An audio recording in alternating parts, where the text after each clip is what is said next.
खट्टी दाल बनाने के लिए इमली मसूर की दाल 1 कप है, इमली थोड़ी सी ली है और साथ में इसके प्याज लहसुन हल्दी नमक मिर्च। अच्छा अगर इससे डबल लेंगे ना तो ज़्यादा टेस्ट आएगा, लेकिन मैंने अपने हिसाब से कम खट्टा रखा है।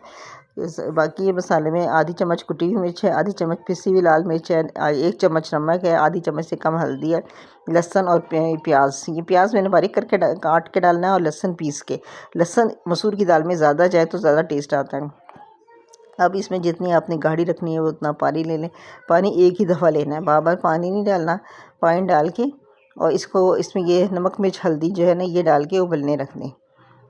जब ये इसमें साथ में लहसुन भी पीस के डालना है, लहसुन भी थोड़ा सा पीस के डालेगा और ये इसमें थोड़ा सा गर्म हो जाए तो इतनी देर में लहसुन भी पीस लिया और प्याज भी मैंने बारीक काट ली। प्याज को पीसना नहीं है, सिर्फ काट के डालना है। पीसने में और काटने में जायके में बहुत फ़र्क हो जाता है। तो इसमें बारीक काट के जैसे आमलेट की प्याज होती है इस तरह डालना है।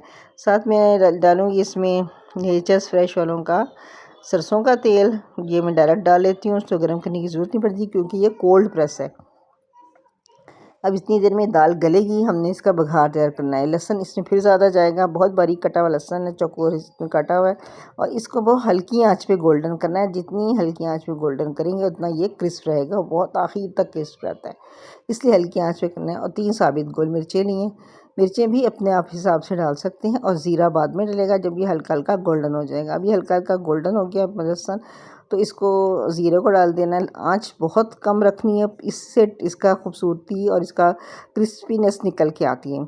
और दाल को हमने इतना पकाना है कि अच्छी तरह गल जाए। जब दाल गल जाएगी तो ये इमली डालनी है। इमली को मैंने अच्छी तरह से गुदा मसल लिया था और डाला है। इससे डबल डालेंगे तो सही खट्टापन आएगा, लेकिन मेरे अपने टेस्ट के हिसाब से इतनी ही सही थी।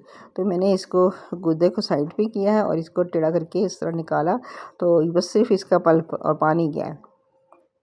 इसको फिर एक उबाल देना है, इमली डाल के फिर उबाल देना है। जब ये उबल जाएगी उसके बाद हमने इसको तड़का लगाना है।